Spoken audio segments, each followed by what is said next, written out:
साथ मैं आकांक्षा राजपूत। 2024 का जनादेश सामने आ गया है। बीजेपी तो बहुमत से दूर है, लेकिन एनडीए पूर्ण बहुमत में है। बीजेपी को जो सबसे बड़ा झटका लगा है वो यूपी से ही लगा है। यूपी में बीजेपी ने जीत के जो कयास लगाए थे वो सारे धरे के धरे रह गए। कहां 80 की 80 सीट जीतने का दावा किया था और आधी सीटें भी बीजेपी हासिल नहीं कर पाई। वहीं यूपी में दो लड़कों की जोड़ी कमाल कर गई है। हाथ का साथ पाकर साइकिल खटाखट दौड़ पड़ी। यूपी में इंडिया गठबंधन की बड़ी जीत हुई है। इंडिया गठबंधन को 43 सीटों पर जीत मिली है। बीजेपी 62 से घटकर 33 सीट पर आ गई है। आरएलडी को 2 सीट मिली है। अपना दल एस को 1 सीट मिली है। तो इस तरह के परिणाम रहे हैं उत्तर प्रदेश के अंदर। और वाकई जिस बीजेपी ने 80 की 80 सीट जीतने का दावा किया था वो आधी तक भी नहीं पहुंच पाई है, लेकिन इंडिया गठबंधन को 43 सीटों पर बड़ी जीत उत्तर प्रदेश के अंदर जरूर मिली है। तो उत्तर प्रदेश से ये एक बड़ी गुड न्यूज आई है इंडिया गठबंधन के लिए। और साथ ही आपको हम ये भी बता देते हैं कि देखिए आरएलडी को 2 सीट मिली है, अपना दल एस को 1 सीट मिली है और 33 सीटें बीजेपी को मिली है। दुनिया के सबसे बड़े लोकतंत्र के नतीजे मंगलवार को देश के सामने आ गए हैं। बीजेपी बहुमत से दूर रही है, लेकिन एनडीए 290 से ज्यादा सीटों पर जीत हासिल करने में कामयाब हो गई है। लोकसभा चुनावों के जिन नतीजों का इंतजार पूरा देश कर रहा था, उसने सभी को चौंका दिया। चुनावी नतीजों में एनडीए की सरकार बनती दिख रही है। हालांकि एक दशक में पहली बार है जब बीजेपी ने बहुमत का आंकड़ा पार नहीं किया। बीजेपी को यूपी समेत उत्तर भारत के कई राज्यों में नुकसान हुआ। दिल्ली समेत 5 राज्यों में बीजेपी ने विपक्ष का सुपड़ा साफ कर दिया। आंध्र में चंद्रबाबू नायडू और बिहार में नीतीश कुमार ने अपने अपने राज्यों में शानदार जीत हासिल की, लेकिन दक्षिण में बीजेपी को वो मुकाम हासिल नहीं हुआ जिसकी उम्मीद थी। पंजाब और तमिलनाडु में बीजेपी का खाता भी नहीं खुला। यूपी, महाराष्ट्र, राजस्थान में बीजेपी को सीटों का बड़ा नुकसान हुआ है। विदेशों से पीएम मोदी को लगातार बधाइयां भी मिल रही हैं। मॉरिशस, भूटान, नेपाल के पीएम, श्रीलंका के मौजूदा राष्ट्रपति और पूर्व राष्ट्रपति महिंदा राजपक्षे ने पीएम मोदी को चुनाव जीतने पर बधाई दी है। सोशल मीडिया पर पड़ोसी देशों के नेताओं से मिली बधाई पर पीएम मोदी ने भी शुक्रिया कहा है। तो उत्तर प्रदेश के अंदर देखिए बीजेपी को बड़ा नुकसान हुआ है। एनडीए को 36 सीटें मिली हैं, जबकि इंडी गठबंधन को 43 सीटें मिली हैं। 2019 की हम तुलना कर लेते हैं तो यहाँ पर देखा जाए तो एनडीए को 30 सीटों का नुकसान और इंडी गठबंधन को 39 सीटों का फायदा होता हुआ नजर आ रहा है। सपा को 37 सीटें मिली हैं और बीजेपी को, आपको हम ये भी बता दें कि अगर बीजेपी की हम बात करें तो बीजेपी की अगर बात की जाए अभी उत्तर प्रदेश की स्थिति की, तो वो आपके सामने हम इस वक्त दिखा देते हैं। ये देखिए, ये 80 की 80 सीटों पर जो नतीजे रहे हैं वो आप इस वक्त देख पा रहे हैं स्क्रीन पर। समाजवादी पार्टी 37 सीटों पर रही है। तो ये इस वक्त हम आपको कुछ ग्राफिक्स के जरिए बता रहे हैं। कांग्रेस 6 सीटों पर और बीएसपी का इस बार खाता भी नहीं खुल पाया है। तो बीएसपी की तस्वीर किस तरह की रही है ये आप इस वक्त देख रहे हैं। अदर्स की भी बात करें, 1 सीट मिली है अदर्स को और बीजेपी को 42% वोट मिले हैं। वोट परसेंटेज हम आपको ये इस वक्त दिखाने की कोशिश कर रहे हैं। समाजवादी पार्टी 33%, कांग्रेस की बात की जाए 9% है और अगर हम यहाँ पर बीएसपी की बात करें तो बीएसपी भी 9% है और अगर आप तस्वीर अदर्स की देखेंगे तो 4% है। तो इस तरह से जो वोट परसेंटेज उत्तर प्रदेश के अंदर रहा है वो हम आपको इस वक्त बताने की और दिखाने की कोशिश कर रहे हैं। 42% बीजेपी का वोट शेयर रहा है और एसपी का 33% रहा है। तो आप 2019 की तुलना करेंगे तो आपको क्लियर हो जाएगा कि किस तरह से वोट शेयर घट गया है बीजेपी का। लेकिन अगर हम इंडिया गठबंधन की बात करें, यानी विपक्षी गठबंधन की हम बात करें, तो विपक्षी गठबंधन के लिए जरूर गुड न्यूज है, क्योंकि विपक्षी गठबंधन का जो वोट शेयर है वो काफी हद तक काफी ज्यादा बढ़ भी गया है। और इसीलिए आप स्क्रीन पर ये देख पा रहे हैं कि उत्तर प्रदेश की जो स्थिति है, अगर आप उसको समझेंगे तो ये कहीं ना कहीं जो विपक्षी गठबंधन है उसके लिए ये एक वाकई बहुत ही शानदार परिणाम जरूर नजर आए हैं, जो आपने देखे भी हैं। कल जिस तरह से उत्तर प्रदेश से नतीजे आए हैं उसके बाद जो तस्वीर निकलकर सामने आई है। अभी इस वक्त कुछ खास मेहमान हमारे साथ जुड़ रहे हैं, सभी का परिचय मैं आपसे करा देती हूँ। राघवेंद्र सिंह है बीजेपी से प्रवक्ता हमारे साथ, आजम खान समाजवादी पार्टी से प्रवक्ता हमारे साथ जुड़ रहे हैं, अनिल शर्मा कांग्रेस प्रवक्ता हमारे साथ हैं और अरविंद जयतिलक राजनीतिक विश्लेषक। तो एक एक करके सभी का रुख करते हैं। कुछ खास मेहमान इस वक्त हमारे साथ जुड़े हुए हैं और सबसे पहले मैं बीजेपी का ही रुख कर लेती हूँ। राघवेंद्र सिंह जी, परिणाम तो आपने 80 की 80 सीटों पर सोचे थे। देश की हम बात करेंगे, लेकिन पहले उत्तर प्रदेश को लेकर मैं आपसे रिएक्शन चाहूंगी। सर, 40 सीट भी नहीं आपको मिल पाई है। लगाइए। हेलो राघवेंद्र जी, बात रखिए आप अपनी। खास मेहमान हमारे साथ इस वक्त जुड़े हुए हैं, राघवेंद्र जी का ही पहले रुक कर लेते हैं। राघवेंद्र जी, आवाज मिल रही है आपको? हाँ, मिल रही है। राघवेंद्र जी, 80 सीटों पर मिशन था आपका कि 80 की 80 हम जीत जाएंगे। 40 तक भी आप उत्तर प्रदेश में नहीं पहुंच पाए हैं सर। नहीं, निश्चित रूप से हमने एक बड़ा लक्ष्य रखा हुआ था, हम उसको नहीं प्राप्त कर पाए। निश्चित रूप से हमारा जो है उत्तर प्रदेश का संगठन इस विषय पर चिंतन करेगा, लेकिन वास्तविकता यह है आज की तारीख में कांग्रेस पार्टी, समाजवादी पार्टी खुशियां किस विषय को लेकर के मना रही है, हमारी समझ में नहीं आ रहा है। हमारी जो देश में सरकार बनने जा रही है, सबसे पहले हमें इस विषय पे आकलन करना पड़ेगा कि हम तीसरी बार सरकार बनाने जा रहे हैं। लेकिन सर, सहयोगियों के सहारे ना, अगर आप पूरे देश की स्थिति भी देखेंगे तो अब आप सहयोगियों पर निर्भर कर रहे हैं। नहीं, आप मेरी बात होने दीजिए, आपकी समझ में आएगा। एनडीए गठबंधन टोटल कितने सीटें मिली हैं? 231। इसमें जितने भी सांप छछूंदर, जितने भी देश के दल थे, एक दूसरे के विरोधी थे, वो सब एक होकर आकर के तब भी भारतीय जनता पार्टी की बराबरी नहीं कर पाए। आज की तारीख में भारतीय जनता पार्टी का गठबंधन 240 सीटें लेकर के आया हुआ है। हमें बहुमत से ज्यादा सीटें मिली गई है और ये लोग विपक्ष की भूमिका के निर्वहन करें 231 सीटों के साथ। आज की तारीख में ऐसा लग रहा है जैसे कांग्रेस पार्टी मात्र 99 सीटें देश में मिली है और गाना ऐसा गा रहे हैं, पत्रकार वार्ता ऐसे कर रहे हैं जैसे उन्होंने बहुत बड़ा कद्दू में तीर मार लिया है। अरे सर, पत्रकार वार्ता तो करेंगे ही और तीर भी मार रही है, क्योंकि जिस दो लड़कों की जोड़ी को आप फ्लॉप बता रहे थे उत्तर प्रदेश के अंदर, वो हिट साबित हो गई है सर। तो जाहिर सी बात है कि कॉन्फिडेंस तो बढ़ेगा ही।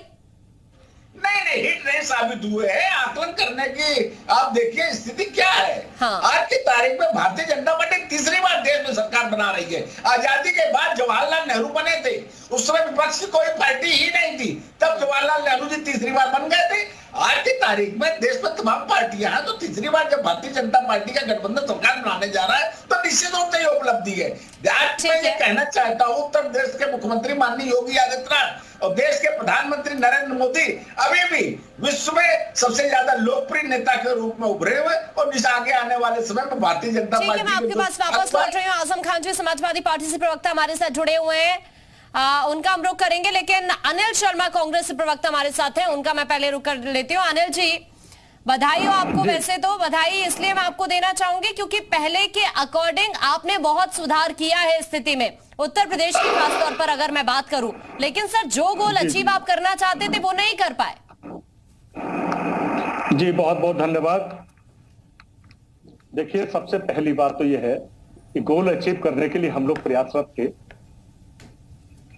और बहुत बड़ी तादाद में हमको समर्थन भी मिला। सबसे पहले धन्यवाद करना चाहूंगा उत्तर प्रदेश की जनता का, जिन्होंने बहुत अच्छा समर्थन हम लोगों को दिया जी। और जो लोग ये कहते थे कि जो हम राम को लाए हैं, राम जी ने उनको नकार दिया, बोले आप राम को क्या लाएंगे, हम आप सभी को लाने वाले हैं। उत्तर प्रदेश में जिस प्रकार के ये दावा करते थे 80 की 80 सीट, बाकी सारे जीरो, 50 तक सिमट जाएगा इंडिया गठबंधन, लेकिन 400 पार का नारा देने वालों की हवा निकल। जल्दी से एक छोटा सा रिएक्शन मैं चाहूंगी, जल्दी से एक छोटा सा रिएक्शन राघवेंद्र जी आपसे मैं चाहूंगी। हवा निकल गई है 400 पार की। क्या पता नहीं क्या बोल रहे थे, ये मैं बता रहा था, मैं इंगित कर रहा था, उनकी आवाज मेरे पास तक आ ही नहीं रही थी। आप बताएं मैडम। वो कह रहे हैं कि 400 पार का जो दावा आप कर रहे थे, उस दावे की हवा निकाल दी है विपक्षी गठबंधन ने। अरे कमाल की बात करते हैं, ये ऐसा वातावरण है जैसे कोई मेधावी छात्र 90% अंक लेकर के पास करने का प्रयास करे, उसको 90% तक ना मिले, और ये 33% वाले लोग अगर 33% मिल जाता है तो खुशी मनाने का काम कर रहे हैं। निश्चित रूप से हमारा जो लक्ष्य बड़ा था, 400 सीटें तीसरी बार नकार दिया, कहां खोल गए हो, अभी आप बैसाखियों पे टिके हो, टुकड़ा टुकड़ा गैंग पर। गठबंधन की सरकार तो बन रही है, 394 का आंकड़ा हमको दिया है देश की जनता ने, इनको क्या दिया है? 231 सीटें भारतीय जनता पार्टी के बराबर नहीं आ पाए पूरे। सर, ये अच्छी बात है, ये अच्छी बात है कि आपको बहुमत मिलता हुआ दिख रहा है, एनडीए को बहुमत मिल रहा है, लेकिन आप उस स्थिति को भी तो समझिए ना, जो 2019 की स्थिति थी, आप तो उसको भी दोहरा नहीं पाए हैं। निश्चित रूप से मैं स्वीकार करता हूँ। क्या लगता है कहाँ कमी रह गई सर, क्या लगता है?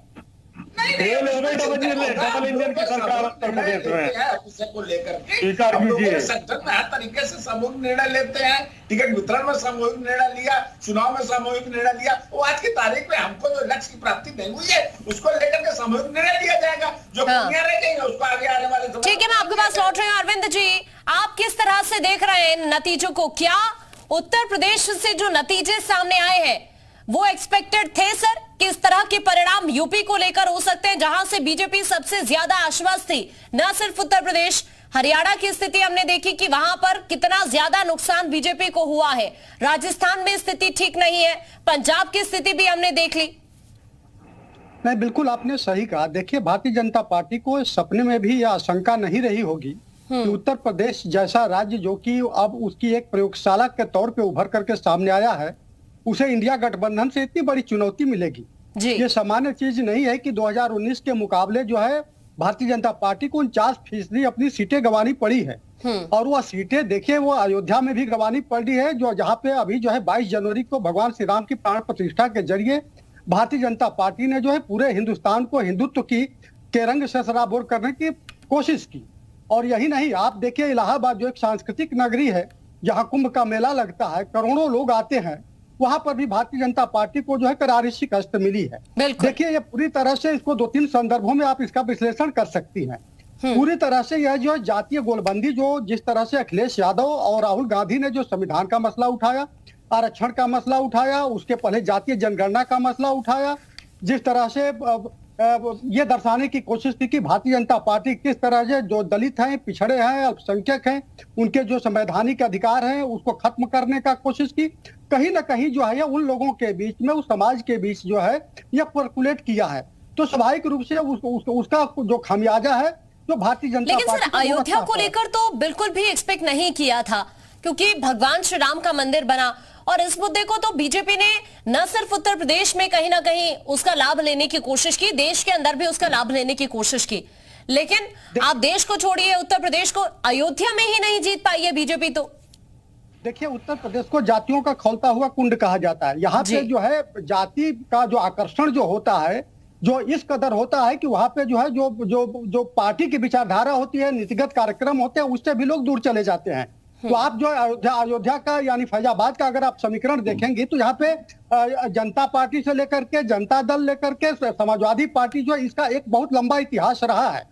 और यहाँ जातीय समीकरण कभी भी जो है भारतीय जनता की फेवर में नहीं रही है। यह वजह एक बहुत बड़ा, और पूर्वांचल में भी आप उठा करके देख लीजिए, जिस तरह से जो है पिछड़ी जातियां, जिस तरह मुलायम सिंह यादव जी अपने समय में जितनी पिछड़ी जातियां थी एक अम्ब्रेला के तौर पे जो है लेकर के चलने की कोशिश की और कामयाब हुए, उसी तरह यादव जो पीडीए के जरिए पिछड़े दलित अल्पसंख्यक जो एक जो है उन्होंने अपना कुनबा जोड़ा है। और आपने देखा भी करीब 26% जो पिछड़ी जातियां। ठीक है सर, मैं आपके पास अभी वापस लौट रही हूँ और भी सवाल मैं आपसे करूंगी। एक बार फिर से जो खास मेहमान हमारे साथ जुड़े हुए हैं, राघवेंद्र जी का मैं एक बार फिर से रुक कर लेती हूँ। राघवेंद्र जी, अयोध्या भी हाथ से निकल गई, कम से कम अयोध्या को लेकर तो आपने भी शायद नहीं सोचा होगा किस तरह के परिणाम हो सकते हैं। नहीं, देखिए, मैं बिल्कुल निर्विवाद रूप से कह रहा हूं, भारतीय जनता पार्टी ने इस प्रकार की जो उत्तर प्रदेश में जो आंकड़े आए हैं उसकी कल्पना नहीं की थी। निश्चित रूप से हमसे कहीं ना कहीं चूक हुई है। हम लोगों ने कहां पर चूक हुई है उसको लेकर के जो ईमानदारी से हम लोग इसका विश्लेषण करेंगे और निश्चित रूप से जो कमियां रह गई है उसको दूर करेंगे। समाजवादी पार्टी और कांग्रेस पार्टी ने जिस तरीके से देश में झूठा प्रचार किया था भारतीय जनता पार्टी को लेके कि संविधान खत्म कर देंगे, लोकतंत्र खत्म कर देंगे, इस प्रकार की बातें जो कही थी, निश्चित रूप से देश की जनता में ये घर कर गई है। और निश्चित रूप से कहीं ना कहीं देश की किसी आबादी के मन में ये विचार आया होगा कि हो सकता है भारतीय जनता पार्टी ऐसा करे, लेकिन हम लोग ऐसा न, क्योंकि हमारे। ठीक है, मैं आपके पास अभी वापस लौट रही हूँ। आजम खान समाजवादी पार्टी से प्रवक्ता हमारे साथ जुड़े हुए हैं, उनका भी रुख कर लेते हैं। आजम खान जी, बहुत बधाई पहले तो आपको, उत्तर प्रदेश के अंदर जिस तरह के परिणाम आपको मिले हैं। शुक्रिया सर, लेकिन पहला सवाल यही है, क्या इतनी ज्यादा सीटें एक्सपेक्ट की थी क्या आपने? पहले तो आपका शुक्रिया, उसके साथ साथ उत्तर प्रदेश की जनता का शुक्रिया कि उन्होंने समाजवादी पार्टी और इंडिया अलायंस पे जो भरोसा जताया है। हम उम्मीद करते हैं कि हम उनके उस भरोसे पे कायम रहें। इसी के साथ साथ हम ये कहना चाहेंगे कि हमने हमेशा पॉजिटिव सकारात्मक राजनीति करने की कोशिश की समाजवादी पार्टी ने। जब समाजवादी पार्टी ने कहा कि महंगाई है, बेरोजगारी है, युवा परेशान है, किसान परेशान है और जो भाजपा के अहंकार और तानाशाही है, तो भाजपा ये कहती थी कि हम लोग वो फैला रहे हैं, अनारकी फैला रहे हैं। आखिर आज वही सच हुआ। जनता ने ये माना कि भाजपा को 303 सीटें जब हम लोगों ने दी तो भाजपा ने भारत को बिल्कुल डिक्टेटरशिप की तरफ ले जाने लगी और 400 पार का नारा जब भाजपा ने दिया जिस दिन, उसी दिन भाजपा ने अपने पैर पे कुल्हाड़ी मार ली। क्योंकि भारत की जनता तानाशाहों को पसंद नहीं करती है। इतिहास उठा के देख लीजिए, चाहे प्राचीन काल हो चाहे मध्यकालीन हो, कभी भी जो तानाशाह रहे हैं वो पनप नहीं पाए हैं। तो भारत की जनता ने सबसे पहले भाजपा के अहंकार और तानाशाही को जवाब दिया है। हम बिल्कुल जनता का जो निर्णय है वो बिल्कुल सर माथे पे है। अगर हम विपक्ष में भी बैठते हैं तो एक सम्मानजनक सीट जनता ने हमें विपक्ष में बैठने के लिए दी है। यकीनन कहीं न कहीं ये माननीय राष्ट्रीय अध्यक्ष अखिलेश यादव जी का कुशल नेतृत्व, चुनावी प्रबंधन और साथ में जो उन्होंने पीडीए की अवधारणा दी थी उसकी जीत है। संविधान और आरक्षण खतरे में था, इसमें राघवेंद्र जी, आप मानते हैं पीडीए फॉर्मूला जनता के बीच असरदार रहा है? राघवेंद्र जी, ऐसा नहीं है। देश की जनता, प्रदेश की जनता बहुत समझदार है। समाजवादी पार्टी की उत्तर प्रदेश में 4 बार सरकारें रही हैं। तो लोगों ने किस वर्ग का कितना भला किया है, देश की जनता भली प्रकार से जानती है। किसी तरह एमवाई समीकरण के आधार पर राजनीति करने वाला राजनीतिक दल। लेकिन सर, एमवाई समीकरण को तो इस बार आप भी कह रहे थे कि आपके साथ है। नहीं, निश्चित रूप से हमारे साथ रहा है। अब इस विषय में चिंतन किया जाएगा। देखिए, समाज के हर तबके ने हमको वोट दिया है। हम लोग सबका साथ, सबका विकास, सबका विश्वास को नारे को लेकर के चले थे और हमें खुशी है, हमें समाज के हर वर्ग का वोट मिला हुआ है। इस विषय का भी विश्लेषण किया जाएगा। हम लोगों की कहां पर चूक रह गई है, जो हमको अपेक्षा के परिणाम नहीं मिले। अभी कोई विषय पर जाना बहुत जल्दबाजी होगी। हमारे नेतागणों के साथ बैठ के वार्ता होगी, जो कमियां रह गई है उसको दूर किया जाएगा। लेकिन आगे आने वाले समय में इन कमियों को दूर करके भारतीय जनता पार्टी उत्तर प्रदेश और देश में पूरा हाजिर होगी और निश्चित रूप से मोहम्मद की सरकार बनाएंगे। ठीक है, मैं आपके पास लौट रही हूँ। अरविंद जी, मैं एक बार फिर से आप ही के पास आना चाहूंगी।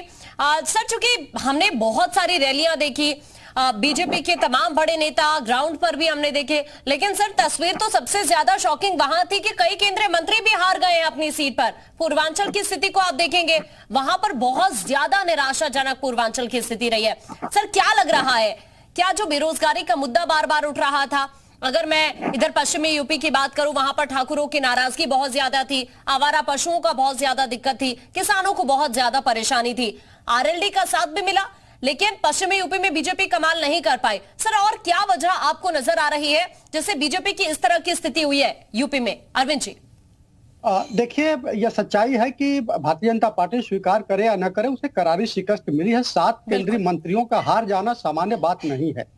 प्रधानमंत्री मोदी जी का जहां करीब लगभग 4.5 लाख वोट से 2019 में काशी में जीते थे, वहां 1.5 लाख तक वोट का अंतर जो है महज रह जाना, यह दर्शाता है कि कहीं ना कहीं जो है जमीन पर काफी कुछ ऐसा हुआ है जिसके जरिए भारतीय जनता पार्टी के प्रति जो है लोगों की निराशा पनपी है। आपने बिल्कुल सही कहा, ऐसे लोगों को उम्मीदवारों के तौर पर चयन किया गया है जिनसे जनता की निराशा थी। हालांकि भाजपा जो है मोदी केंद्रित राजनीति के तौर पर जो है यह दर्शाने की जरूर कोशिश की कि यह मोदी जी हर जगह चुनाव लड़ रहे हैं, लेकिन मुझे लगता है कि अपने स्थानीय सांसदों के प्रति लोगों की इतनी नाराजगी थी जिसका खमियाजा भुगतना पड़ा। तो सर, ये बड़ा पॉइंट हो सकता है ना कि क्योंकि जब हमारी टीम भी ग्राउंड जीरो पर पहुंची, मैं खुद ग्राउंड पर गई, तो वहां पर भी ऐसा हुआ। और सर, इससे पहले के परिणाम भी ऐसे रहे हैं। अगर आप उपचुनाव की बात करें, जब पहले उपचुनाव हुए थे, अभी लोकसभा चुनाव से पहले, तो हमने वहां पर देखा खतौली में जब उपचुनाव हुआ था, मैनपुरी में हुआ था, तो खतौली में ऐसी स्थिति रही कि वहां पर बीजेपी प्रत्याशी से लोग बिल्कुल भी नाराज नजर ही आ रहे थे। और यही वजह थी कि वहां पर आरएलडी को उस वक्त जीत मिली थी जब आरएलडी चूंकि विपक्ष की भूमिका में थी। तो क्या यही सेम वजह इस बार भी रही कि प्रत्याशियों के चेहरे ठीक नहीं थे? मोदी योगी पर लोगों को भरोसा था लेकिन प्रत्याशियों पर भरोसा नहीं था, और यही एक बड़ी वजह हम कह सकते हैं?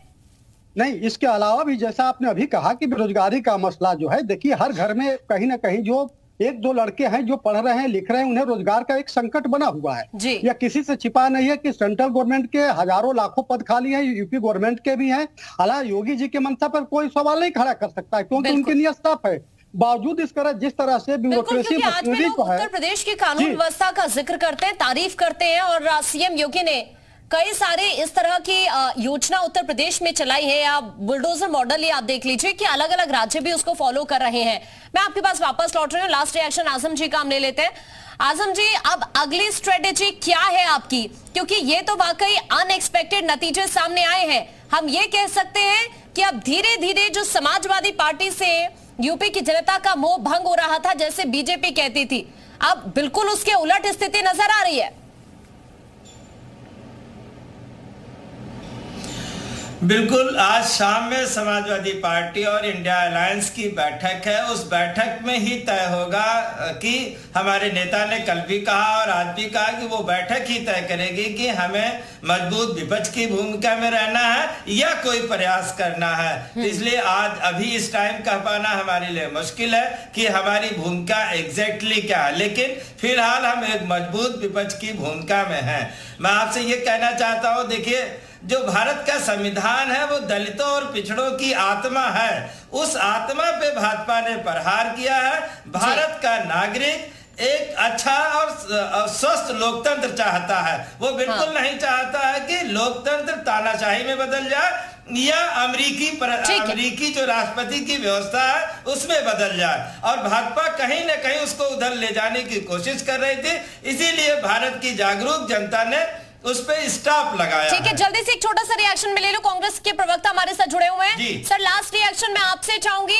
उत्तर प्रदेश में भले आपने सुधार किया, लेकिन स्थिति अभी भी आपकी इस तरह की है कि आपको समाजवादी पार्टी पर ही निर्भर रहना पड़ेगा। अनिल जी, देखिए, समाजवादी पार्टी पर निर्भर करने की आपने बात कही। समाजवादी पार्टी हमारी सहयोगी पार्टी, और सहयोगी हम दोनों एक दूसरे के पूरक हैं।